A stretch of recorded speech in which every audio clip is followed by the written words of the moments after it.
Bonsoir à tous et bienvenue. Dans cette vidéo, on va attaquer React de zéro. Pourquoi utiliser React? Il faut comprendre que React est une librairie JavaScript. Il n'y a pas un nouveau langage. Tout se base sur du JavaScript. C'est pourquoi toute personne qui a des bases en JavaScript peut attaquer React. Maintenant, comment fonctionne notre projet React? C'est très simple. Là, on a un compteur qui va nous permettre d'incrémenter et de décrémenter. Regardez. Ici, quand je clique sur incrémenter, il va m'incrémenter. Et là, quand je clique sur décrémenter, il va me décrémenter. Si tu n'es pas abonné à cette chaîne, je t'invite dès maintenant à t'abonner et surtout à me laisser un pouce bleu. Ça aide énormément pour le référencement de la vidéo. Pour démarrer notre projet React, vous pouvez passer par la méthode lente. Là, vous allez installer toutes vos dépendances. Mais nous, ce qu'on va utiliser, c'est un éditeur de texte qui est en ligne, qui est gratuit, dans lequel il va nous installer toutes nos dépendances. Pour cet éditeur, je vous mettrai le lien dans la description de la vidéo. Il s'appelle Code Sandbox. Je mets Code Sandbox.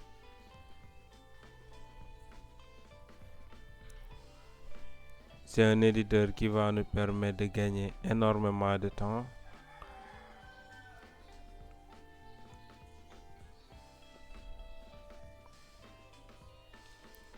Et là, vous arrivez sur cette interface.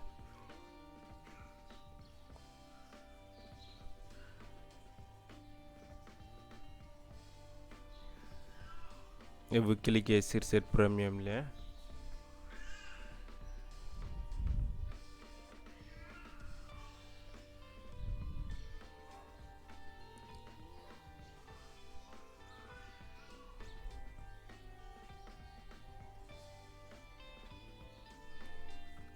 Ok, là, moi j'entre directement sur cette interface. Mais pour vous, si vous n'avez pas de compte, là, ils vont vous proposer de créer un compte. Vous faites juste continuer avec un compte Google. Maintenant, après avoir créé votre compte, vous arrivez sur cette interface. Et là, sur ce bouton créer, vous cliquez ici. Et là, vous allez choisir un modèle. Là, on a ici React avec Vite. Ici React avec TypeScript. Mais nous, ce qui nous intéresse, c'est React avec Code Sandbox.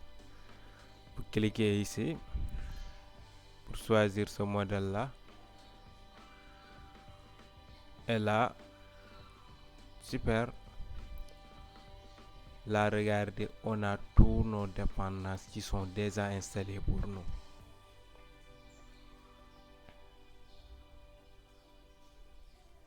Ferme ça. Là, tous nos dépendances sont déjà installées pour nous. Maintenant, dans le dossier public, on a index.html.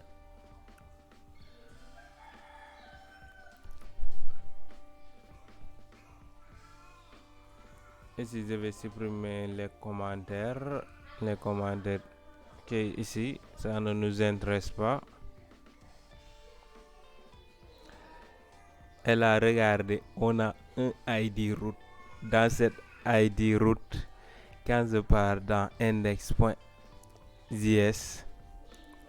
regardez, dans index.js, là, on a notre ID root qui est juste récupéré ici. Et là, il nous dit root.render. Render, c'est-à-dire l'affichage. Là, qu'est-ce qu'il nous dit de rendre? C'est notre composant app.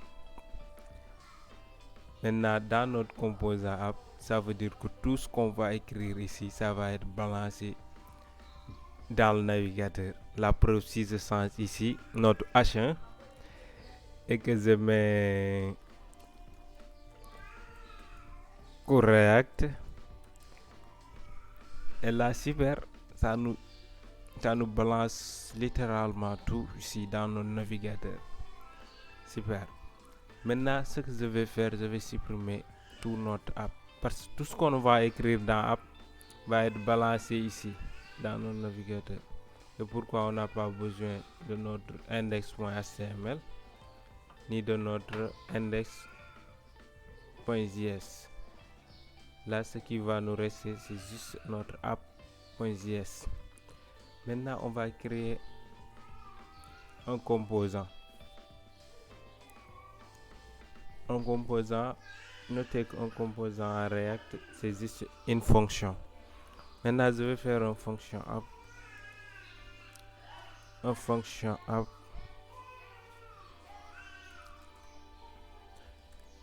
Et là, je vais exporter par défaut notre app.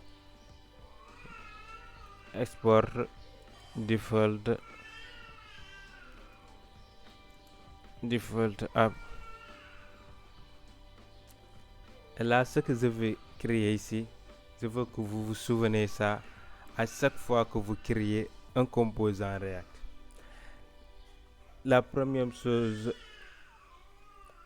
qui constitue un composant, ce sont les états. Ici, on va accueillir des états et données. Ici, on va accueillir des données dynamiques. Si vous voulez, vous faites juste données. Ici, on va accueillir des données dynamiques. Et ensuite, on va accueillir des comportements dans lesquels on va brancher des comportements ensuite. Je vais commenter. Là, je mets comportement. Ça, c'est juste pour vous faciliter la tâche. Et troisièmement, ici, on va accueillir notre render. Je vous avais dit que le render, c'est l'affichage. C'est-à-dire, tout ce qu'on va écrire sur le render va être balancé dans notre navigateur directement. Ici, je mets render, c'est-à-dire affichage. La preuve, regardez. Ici, si je mets un retour et que je mets H1,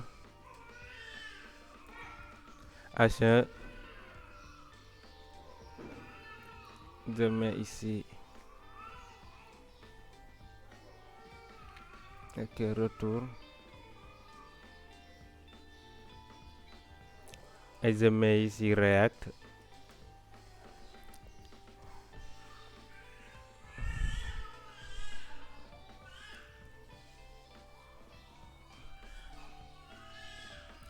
Là, notre navigateur est en train.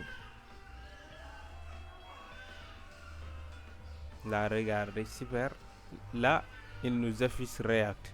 Parce que render ici, tout ce qu'on va rendre ici, ça va nous balancer tout dans notre navigateur. Super. Maintenant, pour notre état, pour créer des données dynamiques, on va utiliser useState. useState, c'est un hook. Là, vous apprenez votre premier hook. Qu'est-ce que useState va nous permettre? Il va nous permettre de définir un state dans un composant. Maintenant, je mets useState.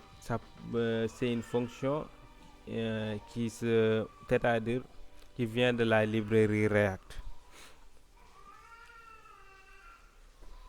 Je mets ici useState.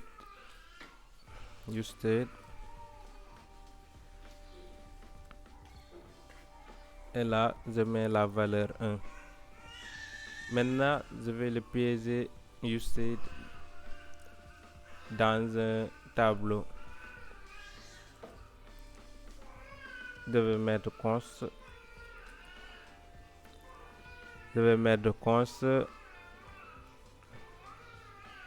Ici, je vais appeler compteur. compteur, la variable compteur et 1 et ensuite set compteur. Set compteur, c'est notre setter. Je vais vous expliquer un peu plus tard qu'est-ce que set compteur va nous permettre de faire. Ici notre setter qui s'appelle set compteur est égal useState. Là, regardez, il nous dit useState is not defined. Et c'est normal parce qu'on n'a pas importé useState. Maintenant, pour importer useState, vous faites ici import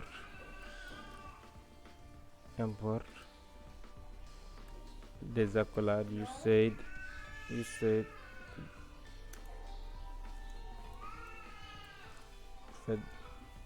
from React. Là, regardez, là on a plus useState is not defined parce qu'on a importé useState de la librairie React. Super. Et maintenant, je vais afficher notre variable compteur. Pour ça, je pars dans notre render. Ici, dans notre render ici, je vais mettre compteur pour qu'il m'affiche la valeur de mon compteur qui est 1. Maintenant, je mets compteur. Et là, regardez ce qui se passe. Il ne m'affiche pas la valeur compteur, mais il m'affiche plutôt le mot compteur. Alors que nous, on veut qu'il nous affiche ici notre compteur. Maintenant, pour ça, c'est simple. Vous allez le piéger dans des accolades. Et là, super. Là, il nous affiche 1. Regardez, si je change ici, je mets 10. Il nous affiche 10. Super. Là, ça fonctionne très bien. Maintenant, si je mets un paragraphe, je mets un P. Et je mets un exemple salut. Et ici, regardez, il me met erreur. Pourquoi? Parce que là, peut nous retourner seulement qu'un seul élément. Maintenant, alors qu'ici, on a 2 éléments. Maintenant, comment faire pour qu'il nous retourne plusieurs éléments ici? Pour ça, je vais le piéger dans un div.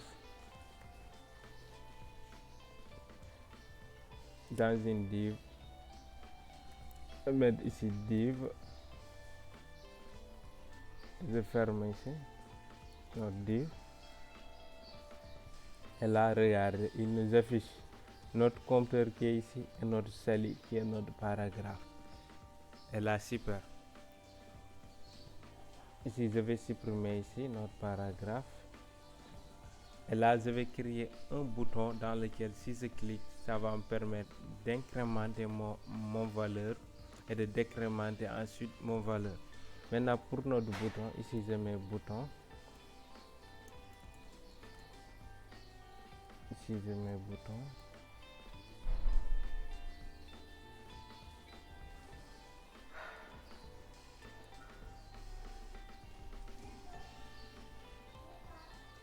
Je vais mettre incrémenter.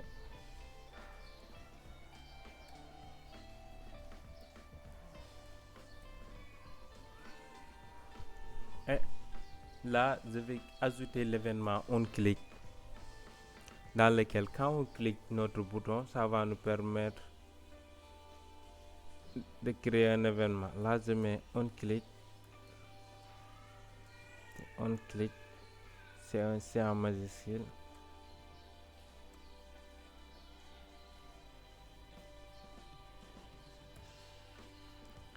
Là, je mets les accolades. OnClick, je vais l'appeler handleClick. HandleClick.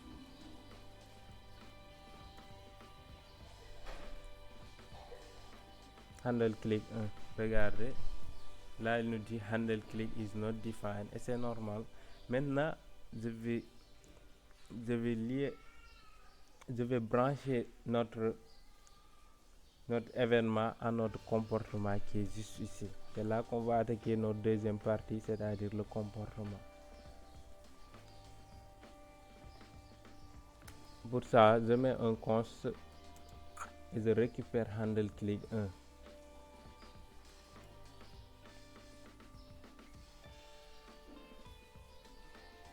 Handle click est égal. J'ajoute une fonction fléchée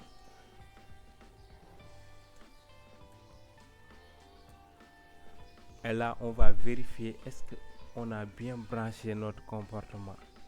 Et là pour bien vérifier ça, je mets juste un alerte. Regardez, un alerte. Je vais mettre branchement réussi. Là c'est simple, mais ça va nous permettre de vérifier notre branchement réussi. Maintenant regardez, ici notre fonction alerte ne s'affiche pas. Pourquoi? Parce qu'on a dit que ça va se déclencher seulement au moment du clic. Maintenant je clique ici pour voir. Là super, là on a branchement réussi. Je supprime notre alerte et maintenant quand on clique ici, notre valeur change. Maintenant c'est ça le setter. C'est là que notre setter va intervenir, car on ne modifie jamais un SC directement, on passe toujours par son setter. Et là notre setter est set compteur qui est ici. Maintenant pour modifier ça, je mets set compteur, je mets compteur, notre variable compteur, je mets plus 1. Et là quand j'incrémente, super, là ça fonctionne. Pourquoi ça fonctionne? Parce que là on a passé par son setter. Car si on voulait modifier notre valeur en passant par notre compteur, là ça ne va pas fonctionner parce qu'on ne modifie jamais un SC directement, on passe toujours par son setter ici. On passe toujours par son setter. Ok, maintenant on va créer un autre bouton qui va nous permettre de décrémenter ici. Là, on part dans notre render, dans notre affichage. On copie le même bouton et là, on met handle click 2. Il va nous permettre de décrémenter. Ici, je mets décrémenter. Là encore, il nous dit handle click 2 is not defined. On va le définir ici, comme on a fait ici. Je copie le même code qui existe ici. Et là, je le colle encore ici. Je mets CTRL-C, CTRL-V. Et là, au lieu de handle click 1, je mets handle click 2. Handle click 2. Et là, compteur plus 1. Ici, je vais mettre compteur moins 1. Ça va nous permettre de décrémenter ça. Et là, regardez, quand je clique sur décrémenter, notre valeur diminue, incrémenter, ça augmente. Super, là on peut dire qu'on est presque à la fin de notre projet. Maintenant, on va utiliser un peu tout ça. On va utiliser nos deux boutons. Pour ça, on va lier notre fichier CSS qui existe ici à notre app.js. Maintenant, il y a une chose que je n'ai pas mentionnée ici. Parce que regardez, là on a un div. Là, quand vous voyez ici, c'est du code HTML dans un fichier JS. C'est ça ce qu'on appelle JSX. Quand vous entendez JSX, ça va nous permettre d'écrire du code HTML dans un fichier JS. Maintenant, on continue. Maintenant, on va utiliser nos deux boutons qui existent ici. Pour ça, je vais lier mon fichier CSS à mon app.js. Et pour ça, je mets ici import, je mets ./ et je mets le nom de notre style qui existe ici. Je vais mettre style style, c'est avec S, hein? Ok, style.css. Ok, maintenant, je vais créer deux classes. Maintenant, je vais faire en sorte de faire une erreur que je vais voir avec vous. Maintenant, je vais faire exprès de faire ici un petit erreur. Je mets classe et là je mets btn 1 et là encore je mets un classe est égal, je mets btn 2. Maintenant, l'erreur que j'ai fait ici, c'est que en React, pour créer une classe, on ne met pas classe comme CSS. C'est-à-dire, ici en React, on met class name. Il faut que vous retenez ça. C'est différent. Je sais que vous êtes habitué à classe. Vous faites le nom de cette classe. Ensuite, vous le récupérez dans votre fichier CSS. Mais avec React, au lieu de mettre classe, tout simplement, avec React, on met class name. Ici, class name. Ok. Maintenant, je vais récupérer notre class name qui s'appelle btn, que je vais utiliser dans notre fichier CSS.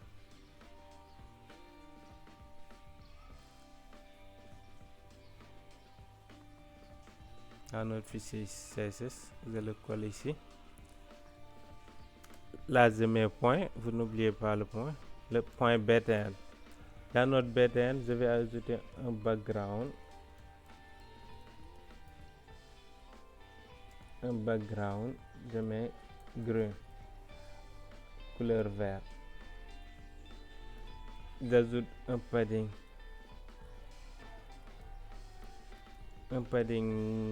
de 10 pixels en haut en bas et 20 pixels à gauche à droite. Ok, super. Là, j'ajoute, change la couleur.